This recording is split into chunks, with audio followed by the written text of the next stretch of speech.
Great. Well, I'll now that we're all in the mood with having this relaxing fireplace, I'll stop sharing my screen and I'll welcome everyone to our Fireside Chat. And we're very pleased that Donna MacEwen, Casey, has agreed to join us and share some stories with us, some things that she's learned through her experience and her practice. And her colleague, her partner, Tom Keeler from the Charlottetown office, will be directing some questions and asking some insights from Donna. So thanks so much, Donna, and thanks so much, Tom. And we're looking forward to this chat. You're most welcome. Yeah, well, sounds good. Thank you, Catherine, for organizing this. It's a great idea. So I'm really excited to hear the answers to all your questions, Donna. I pre-cleared some of them, so, I'll just give you guys a peek behind the curtain. We're not totally just going off the cuff here. Tom, I already told them about you changing questions, revising and moving around questions already. It's a good lesson about being ready to, well, I kind of deal with change. Because who is to say that I would have told you if you didn't email first thing in the morning and confirm that you'd been preparing and reviewing the questions? So anyway, so thank you, everybody. I really appreciate everybody getting on the line. We have great attendance, which is only natural given the subject. I'm not going to do a whole spiel about introducing Donna MacEwen. You all know Donna MacEwen, and that's why you're here. We're going to get, I think probably, I'm just speculating, but I'm going to say we're probably going to get an unfiltered view of Donna's thoughts, as we always do, whether we want it or not. And we're going to have hopefully lots of commentary. I've got a bunch of questions. I'm going to be posing questions. With that said, if somebody on the line has a comment, a question, they have a comment or something for Donna or for me, feel free, jump in, put your hand up, whatever the case might be. It's pretty low key in that sense. So anyways, Donna, I figured I'd just jump right into it. First question I had, one thing that I've really noticed over, the last number of years as I've been working with you more closely and getting to know you, you have a really strong sense of connection, both across the firm with offices all around Atlantic Canada, but also locally here in Charlottetown. You've got a core group of friends who are also lawyers who you've known for a long time. Do you have any comments about, sustaining connection, sustaining friendship, what that means to you, what the importance of that is? It's incredibly important, both the friendships and the connections you make within the firm. Most of my closest friends, currently I made at McGuinness Cooper over the last 20 some years.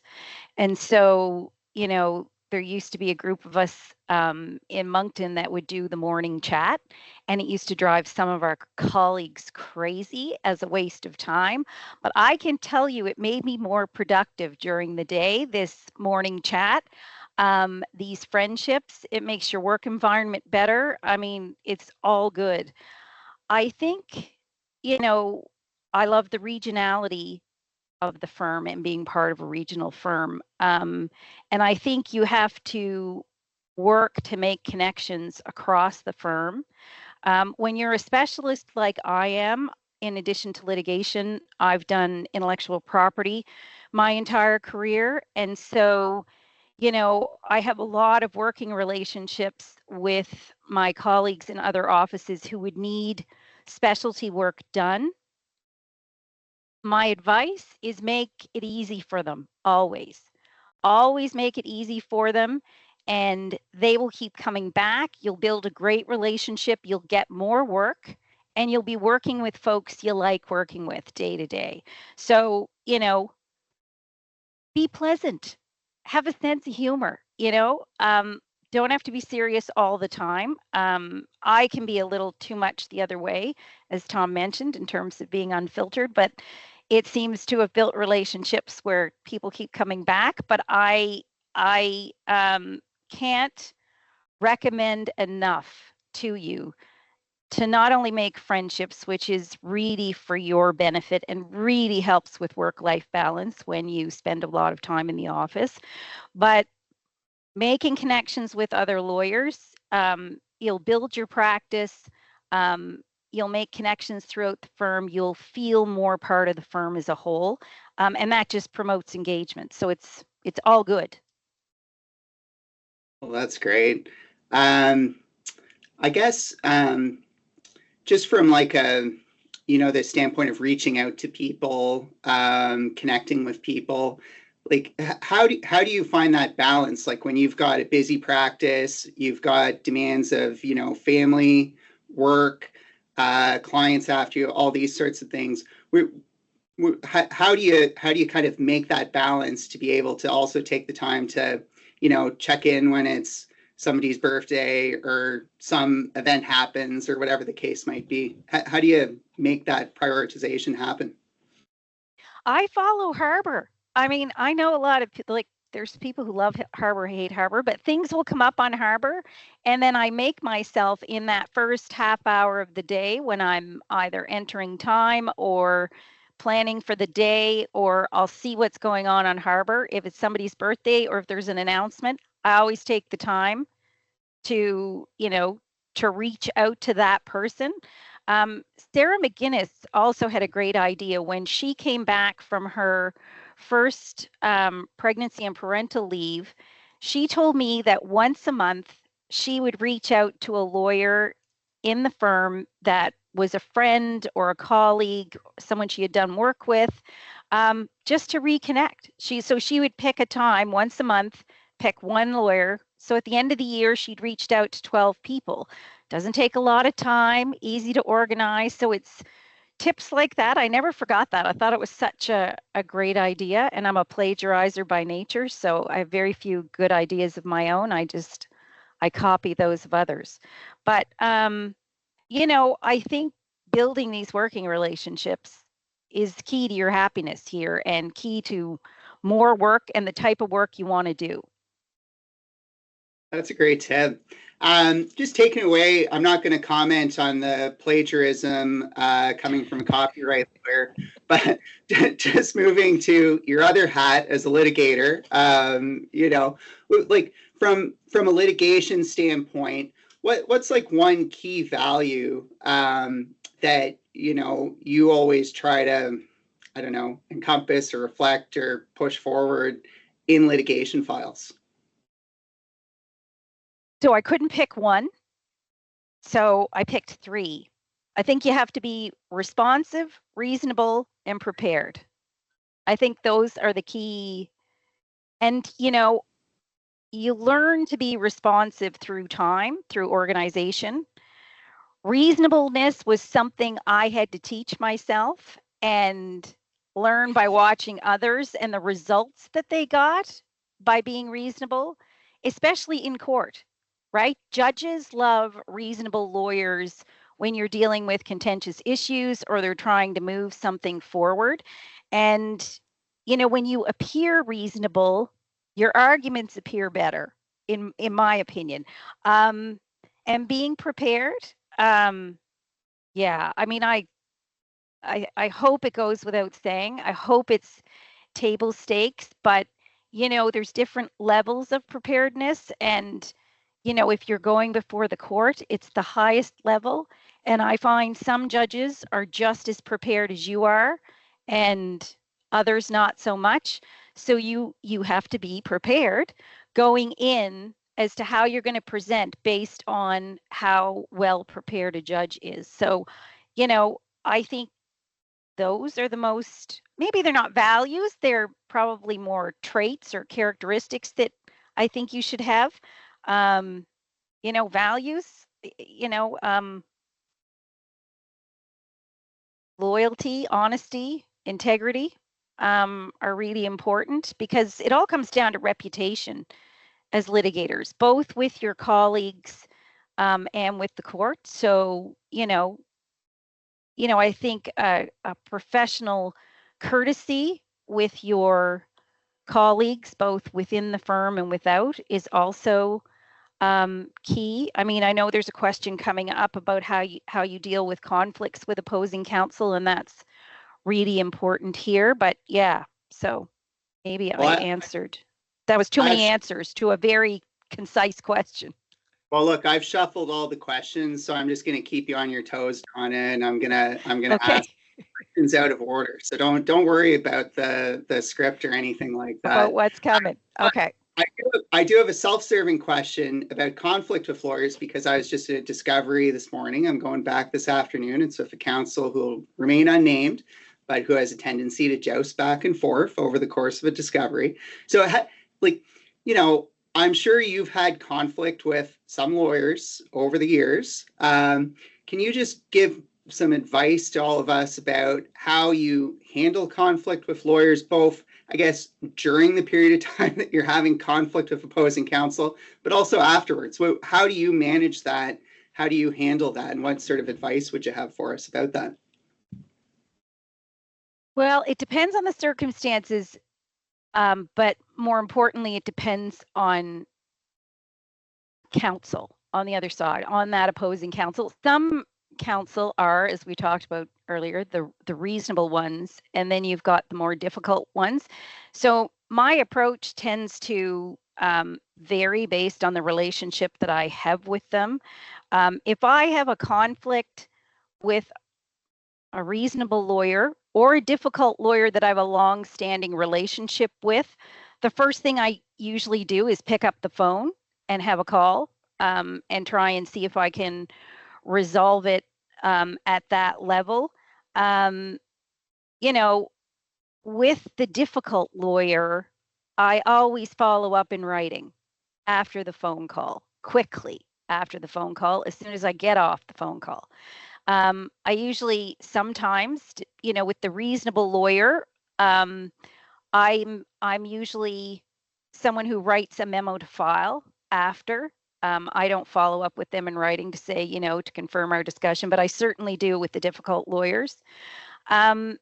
You know, you have to be careful in the conversations with the difficult lawyers sometimes as well, to be clear that, you know, you don't have instructions. This is without prejudice, you know, to make sure that they know that you're just, you know, seeing what the best method of resolving the conflict is at this point. And, you know, you still have to go back to your client for instructions. It's without prejudice. You know, I'll have sometimes difficult counsel cut you off. Yeah, I know. I still do it, and then I still put it in writing with some counsel. I've had 2 cases in my career where I will not talk on the phone with difficult counsel. I only deal with them in writing, and the unfiltered Donna has told them so, that, you know, I'm not going to return your calls because, you know, some difficult counsel will throw you under the bus. I don't, you know. I think it's also important when you're dealing with those difficult counsel decisions and you've got a problem, to let the client know. It's not only important to talk to them about, you know, the file, the substance of the law, strategy, and all those things, but, you know, difficult counsel can have an effect on resolving problems, on the progress of the file. So I think you have to give clients a heads up in terms of managing expectations as well. In court, when I'm dealing with a difficult counsel on the other side, that's when I tend to put on my reasonable hat and appear incredibly reasonable to the court. And I just let them be a little oasis of difficulty on the other side of the courtroom. I'm probably a little more aggressive in discoveries if I've got a problem. And sometimes I try first to take it off the record, see if we can resolve it. If you're in a conflict over an objection, then I usually resolve it in discoveries by saying, okay, let's put it on the record clearly what the objection is, the basis for the objection. And then if the party who disagrees with the objection wants to make a motion, they can do so. But, you know, I sort of have a different style depending upon the circumstances. Yeah, and I mean, it's a great point because, like, you know, you were talking about different types of communication if you're having conflict by email or discovery in court or whatever.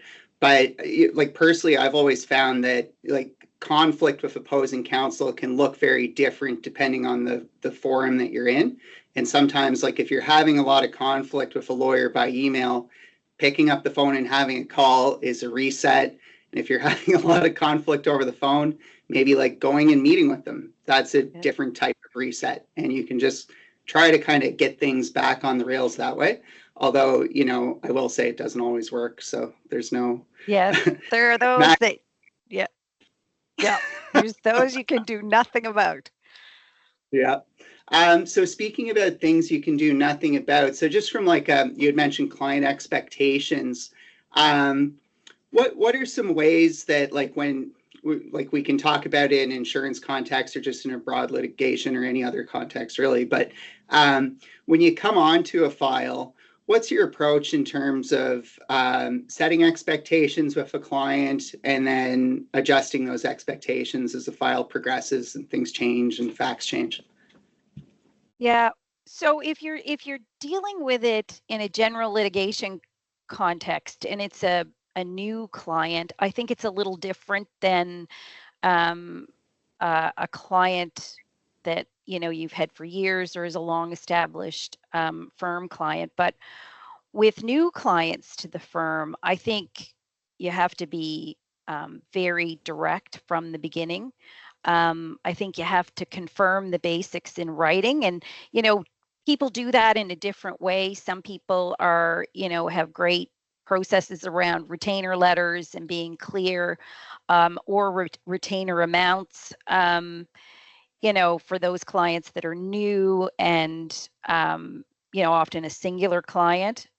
You've got to deal with the basics up front: timelines, costs, chances of success, and so I think if you can set that context for the client from the beginning, and answer whatever questions they may have about process, timelines, costs, all those things, and then you can confirm it.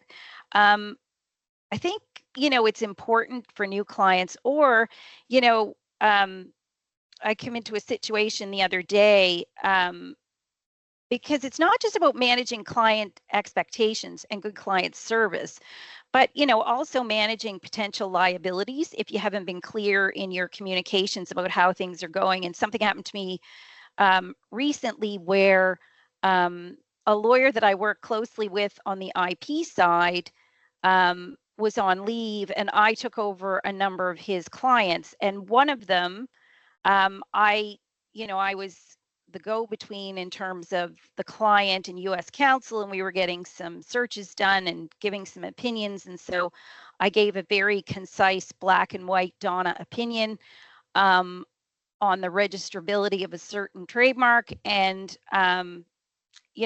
client was upset about the results. We had a follow-up discussion, appeared very reasonable. I explained, the options going forward, but it wouldn't be this particular trademark. And, later on in the process, the lawyer I was working with came back from the leave, and, the client basically said they had a meeting with me, and, that I hadn't told them that it was not available. I had said that actually they could by adding another word. So, this poor lawyer's trying to find emails and stuff, the follow-ups and all that kind of stuff. Thank God I had written the very clear, because, what she said, I said was completely different. So,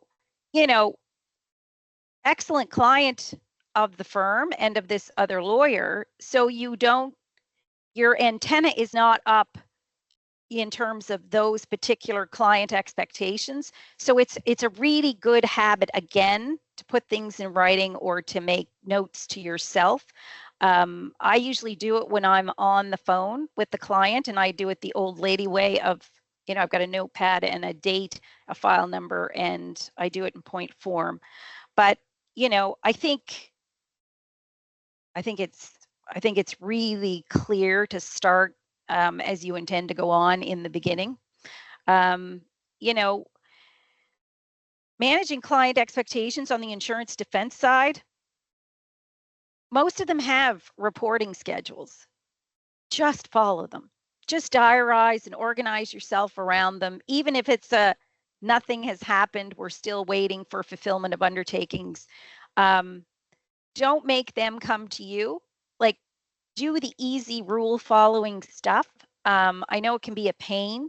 I know you're busy, but it'll save you in the long run. Probably talked too much that time. No, I mean, that's great advice. It's certainly advice we can all take from time to time, no question. I guess like the follow-up I've got, just dealing with this idea of like managing client expectations, file intake, all these sorts of things. On a litigation file, at what point do you start developing a plan for like, hey, how can this thing get resolved? What's the path to getting all of the information collected so I can start to look at how to possibly resolve this thing? Like, do you have kind of like a fixed process for that? Is there kind of a general approach you like to follow? Well, it ties into, building a theory on your case or building your case or assessing your case. I'm a document girl. I like documents better than witnesses, except expert witnesses. But, I think it's key in the beginning to be very clear with your client, regardless of what party they are in the action, to get all the relevant documents. There are some parties who just don't want to disclose them because they consider them to be confidential. They consider them to be sensitive business information. Unless you're dealing with a very sophisticated litigant, most clients think in their own mind that there are exceptions to the documents they need to disclose. So, a lot of my focus, other than the file opening, conflicts, beginning expectations, retainers, engagements, all of that stuff. The first thing I'm into is give me the documents, give me as many as you can. I have that initial conversation up front about exactly what a relevant document is and my obligations under the rules of court in terms of making sure that all relevant documents are produced. I just find documents are the most reliable source to tell the story. And in my experience, so do courts. And so I'm really focused in on that, both in terms of, building the file, starting the relationship with the client. Again, it depends on the client too. It depends on a witness, right? Whether this is a sophisticated person that you deal with consistently who has all kinds of rules and regulations around this, or if they're brand new. But even the ones like insurance companies, right?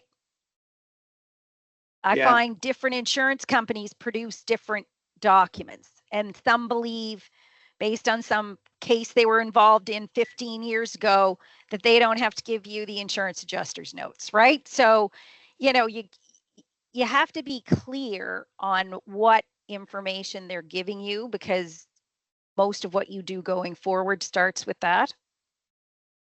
Yeah, no, there's no question. I thought it was interesting or funny, I guess, that you talked about liking documents more than witnesses. I can imagine, I can understand that. Documents aren't going to surprise you. Documents are not going to be crazy. Like, I'm not looking for war. Well, I am looking for war stories, but like you can decide. Like, has there ever been a time that like a witness, like in your experience, really surprised you with their evidence on a discovery or a trial or something like that? Yeah. I mean, the big background lesson before I start telling the war stories is that, preparing a witness is one of the most important things that we do. And preparing a witness well and taking the appropriate amount of time to do it. The best witness I ever had was a plumber. It was an arson case, and he had never been involved in the litigation process before. I prepped him, I talked about, generally how a discovery works. I talked generally about, I went through all of the documents. I did a mock discovery. He listened to everything I said because this was foreign to him. It was also, so he listened to every word of the prep, and then you would see him during the discovery, like answering just the question, not giving any additional information. And so he was amazing. But, the worst witness I ever had was recently, Tom, and I think you've taken over this file, was this lovely elderly gentleman who had been a truck driver for, 35 years. And, I prepped him. I spent a lot of time with him. His boss was there. He was very close to his boss. And so the boss gave him comfort. You're doing a great job. Anyway, I talked about the process right down to the basics. We're going to be in a room like this. You're going to be on one side of the table with me. Opposing counsel is going to be over here. There's going to be a court reporter. This is all going to be recorded. You're going to be sworn under oath, or you can declare. I went through everything with him because he had never done it before. Anyway, he froze in the discovery. He said contradictory things. He said things that just weren't true because he thought that that's what the lawyer on the other side would want him to do. He was intimidated. No matter how many times I tried to take a break, it didn't help. He was terrified. And then he came out and, of course, beat himself up to me. I'm so sorry, Donna. I mean, there's some things you can't control. I didn't feel as bad for two reasons. A, I knew the amount of time I had put into prepping him. I knew I had covered the general stuff. And this was a, 65-year-old man who had never in 65 years been in a car accident. And for 35 or more years had been a truck driver. So that's the only thing that will save him, Tom, as you know, Tom. But he was just a terrible witness. And so, I think I would have beat myself up, but for the fact that, I had done all this prep. I'll have it. It'll surprise you. Even with a lot of prep, you'll get in and on the stand, in a hearing, in a discovery, a client will give you the opposite answer to what they gave you in the prep. It happens all the time. You got to be prepared for it. Well, I don't like hearing this because I have a settlement conference tomorrow. I know exactly what file you're talking about, and I based my entire case on this witness. And now I'm hearing he's the worst witness you ever had. He's terrible. He's terrible, and he's such a lovely man. It made it hard. You also have to be careful in my opinion of stoic witnesses, those that, don't want to complain, don't want to make it difficult for anyone, nobody needs to know that type of stuff. You've really got to work with them. But people lose sight in prepping a witness of getting right into the documents and right into the details. But with a lot of witnesses, you have to talk to them about atmosphere, whether it's in the court, because we forget this is just day to day to us, whereas it's, very stressful for most and can be traumatic for some, just the environment, the presence of a judge, court reporters, all of those things. So I don't think you can lose sight of that. But yeah, and there's not much you can do if you've prepped a witness well. Like the war story is awful. You just have to sit there and let it play out and then deal with it in terms of reporting to the client and how you move forward. I mean, it'd be a factor in settling, right? Get this thing settled because the truck driver is going to be terrible on the stand. So. Yeah. Okay. Good tips. I'll keep that in mind tomorrow. Thank you. Okay, so shifting gears, I'm going to jump back to a question that I skipped, and it's kind of partially like related to practice management, but it's something that's definitely on my mind. Like I've got, two young kids, 8 and 4. A lot of demands on your time as a parent, as a litigator. As you know, litigation is not necessarily flexible at all times. When you're in court, you're in court. When you're in discovery, you're in a discovery. How did you manage that over your career? What were some ways that you approached organizing your practice so you could be a litigator, also you could be a parent, you could kind of manage these things? So I think just naturally, when you're a parent and you're working, you just become more efficient because you have to. So there's less chatting, there's less coffee, there's less of those things. When you're in the office, you're super focused so that you can get out of the office. So there, I just found with me I became more efficient naturally. I also became more organized. I organized my days, my weeks, my practice within an inch of its life. I always had a briefcase packed with enough work, 4 or 5 hours worth of work, always ready to go. So if you got the call from school, Mark is sick, then Donna picked up the bag and she went. And so, I think the reason I've said this for years, the reason I stayed at McGuinness Cooper and stayed in private practice was because of the flexibility that it gave me. So use that flexibility. If you can work from home. There's obviously times when you have to be in court. I often tell this story that when my son was little, like, I don't know, 4 or 5 years old, I was always like in a hurry in the mornings, especially if I had to be in court. So he would hear me saying, "Come on, bud, come on, come on. Mom's got it. Mom's going to court today. We can't be late. We can't be late. Judges do not like us to be late." So anyway, I'm getting him going.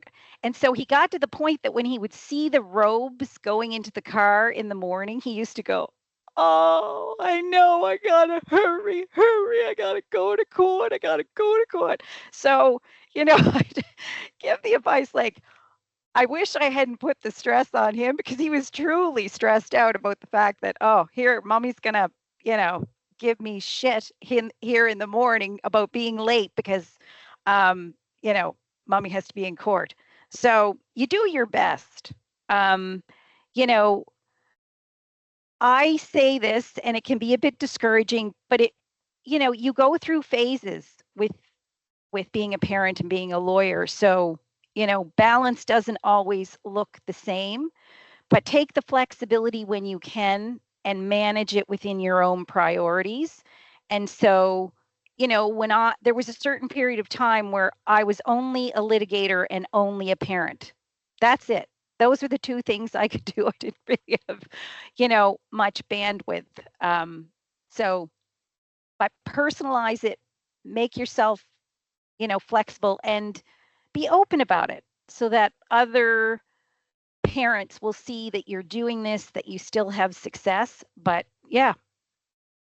You're talking about some of like the practice management stuff that you put in place at that point in time. Can you, I know it would probably be different for the different types of practices that you have, but can you give an example of just one of those, like some of the practice management stuff that you put in place then and that you might still be using now? Yeah. So every morning I would dedicate the first half hour to my I love checklists. So there would be a checklist of what I needed to get done that day, and there would be another checklist of what I needed to get done in the week. And then I was always aware of the calendar, so I would block out time during the week. And so, if I knew 2 weeks in advance with court dates whether or not my son had to go to after school. If I wasn't in court or in a discovery, then I picked him up with my already packed bag, because you'd work all day and then boom, suddenly it was 3 o'clock and you're leaving. And I think you have to be flexible that once you got home, there were days from 3 to 5 that I didn't get any work done. But after supper and homework, I went back to work. And so, you know, use the flexibility, but you have to be someone who's prepared to be organized that way. Otherwise, you're always going to be behind, right? But for me, I didn't go to bed till the daily checklist was done.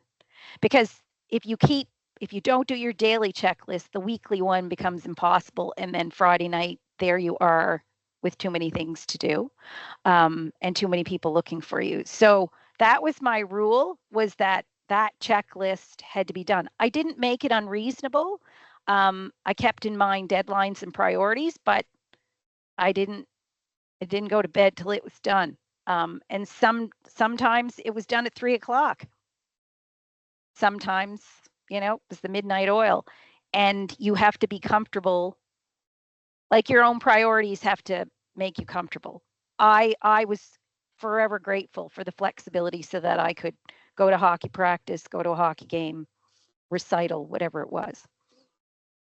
Do you have any tips about, like, I'm not going to say like time management, but like even just like timekeeping? Like, obviously, like, our systems have changed so much over the years. So like, what do you do to make sure that, like, if you're putting in a busy day, you're running around doing 50 million different things, that you get the time onto the files to reflect what you're actually doing that day? It's a big topic. It is a huge topic, and it's funny, I always tell the story, like, senior lawyers tend to forget, to them it's like brushing their teeth.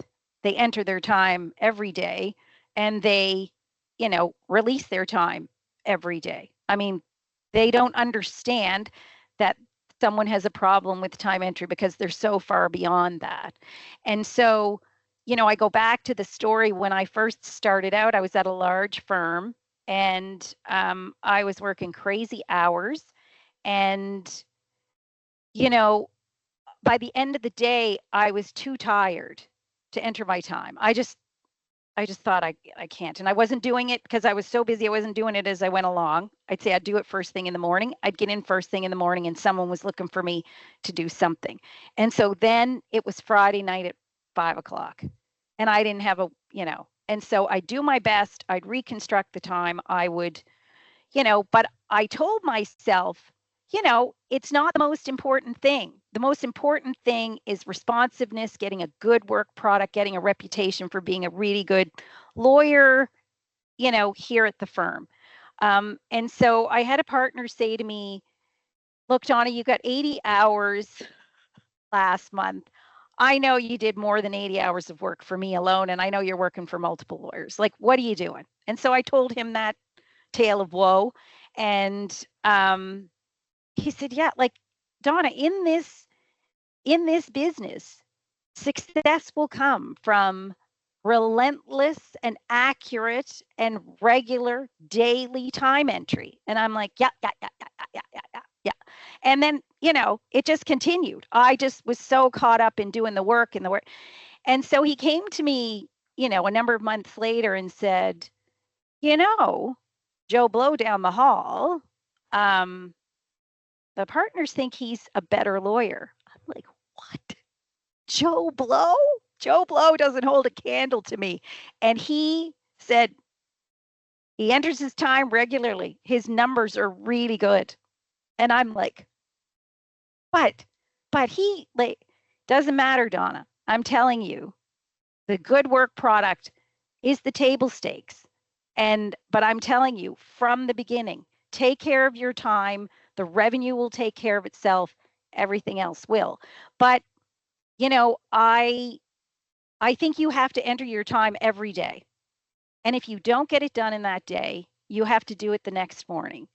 I always say give yourself a half an hour every morning to organize yourself to deal with things like, looking at Harbor and wishing someone a happy birthday, or, doing your checklist for the day. Enter your time that wasn't entered yesterday. But you will not succeed in private practice if you're not good at time entry. You will not. It needs to be as basic as brushing your teeth before you come into the office. And put on some deodorant and wash your hair. Yeah, okay. Well, great advice. Something we can all take. Also, a great object lesson in incentivizing a highly competitive person to improve their time entries. So, yeah, I did the right thing for the wrong reasons, Tom. Exactly. Well, I didn't want to be the one to say it. Okay, look, I'm gonna jump ahead. We've got a few more questions left. I want to leave some time at the end if anybody wants to jump in and ask some questions. But before we do that, I want to jump straight to the lightning round. Other iterations of this, we didn't get to the lightning round. I want to get to the lightning round, so we'll just jump ahead. I've got some rapid fire questions. I'm not going to limit your answers, Donna. You don't have to answer a word or something like that. But we'll just try to keep the responses tight so we can get through them. So, best advice you ever received about the law? Never sit higher than you can perch. And so that was an early one where I had done a brief for the Federal Court of Appeal, and I quoted a case. I still remember it, one of the Molson versus Labatt's cases. They were always fighting over their trademarks, and the senior lawyer I was doing it for said, "I'm not sure that case says that. I don't think it's that favorable to us, as you've stated in the brief." And he said, "Here's a good lesson for you. Never perch higher than you can sit, because if you're not completely accurate, if you can't rely solely on the statement before the court, then you will lose credibility with the court and you'll lose credibility with the other side." And I said, okay. Anyway, it turned out that I could sit. I wasn't perched higher than I could sit. I could actually sit solidly on the branch with my proposition of law or what a case stood for. But I never forgot it. I always make sure I can back up exactly what I've said. I don't exaggerate. Well, not in my briefs or in my presentations before the court. Okay. Well, in other contexts, but we won't go there. Okay. Worst advice you ever received about the law? You cannot be a good partner and a good mother. Self-explanatory. Yeah. Definitely bad advice. This is a big question. You don't have to answer it with a big answer, but what do you see as being the biggest challenge today for the profession of the legal profession going forward? What are the big challenges that you see right now? I think there's just we've had massive change in the legal industry in the last number of years, whether it's process change, whether it's AI, whether it's how we do things. There's been a lot of change, and so those that are good with change and change management, I think will have an adaptability, will have far greater success than those that don't. I've just seen McGuinness Cooper go through a lot of changes in the last number of years, and it's brought great success. So, people saying, "Look, I just don't want to learn one more program. I'm good with this program and doing things the way they are." That's just it's just not going to happen. You can't stay static. We just have to keep moving forward. So it's just a ton of change in the day to day. And so, yeah, and we are moving in terms of change a lot faster than the courts. So on the one hand, you're dealing with this incredible technology and advancement at the firm, and yet you're going down with 4 banker's boxes with 9 copies tabbed of 4 volumes of, your authorities and brief. And so, you know, you're dealing with a courthouse that doesn't have the infrastructure to deal with the most basic levels of technology, let alone yours. I mean, we're still applying at the PEI Supreme Court for a password to the Wi-Fi. You know, there's still a question as to it, you know, it's a bit crazy. So there's balancing all the change in your work environment and then having to regress back when you appear in the court. So, you know, I see that as difficult. Yeah. What's maybe I'll just shift gears. What's your favorite book? Any book recommendations, Donna? Podcast. A Thousand Splendid Suns is my favorite book. I can't think of his name. He wrote The Kite Runner. That's his more famous book. Yes. Khaled Hosseini, I think. Oh, thank you. Was that Amelia? Thank you, Amelia. Yeah, I read it years ago. It's very good. Yeah, it's excellent. I love it.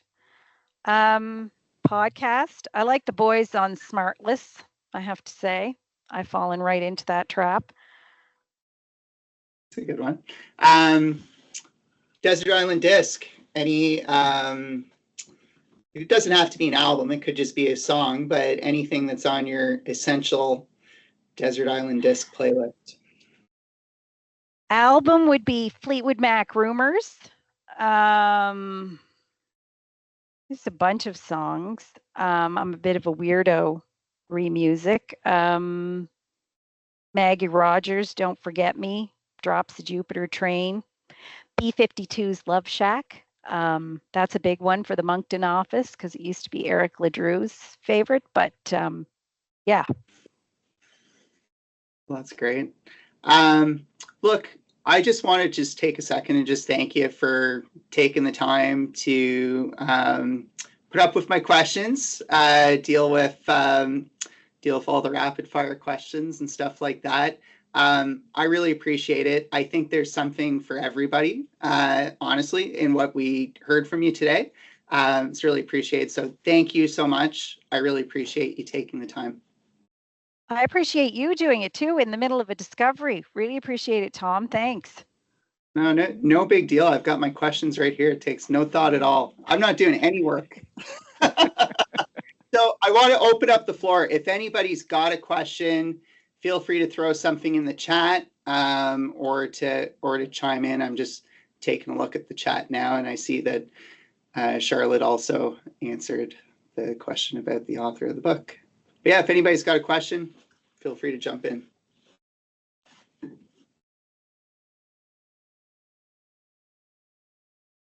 Donna, just a quick question. Thank you so much. When you have bad news to share with a client, either, you know, you got some new information or there's a decision that came out and then you want to explain it to the client, like, what's your recommendation about how to deal with that, right? And it's something like you know you have to explain that, and you personally maybe feel sad about how, you know, about this outcome, or how do you handle that? Happened many times. So, you know, for me, if it's something like a decision, or it's something in writing, I usually flip it immediately to the client with a very short synopsis, less than 3 sentences, and then I pick up the phone. So, you know, I think you've got to communicate as quickly as possible. And, you know, I think you have to be clear and concise in your communication. And I think you have to be very blunt about what the bad news is. And you should be prepared to talk about what are the options to deal with this bad news, and what do we do going forward as a result of this bad news, what the client's options are, what your recommendations are. But I think it has to be quick and blunt. Do you ever I actually don't know the answer. I'm just curious. Like, if you have bad news to deliver, do you ever like strike a bit like of an apologetic tone or something like that? Or you just kind of like blunt, like, hey, here's how it is, you know, this is the deal. I know the answer, but you tell me. Yeah, I think I don't like to set the tone as an apology. I mean, this has happened. I think it's all about looking forward. You know, here's the problem. Here is clearly the problem.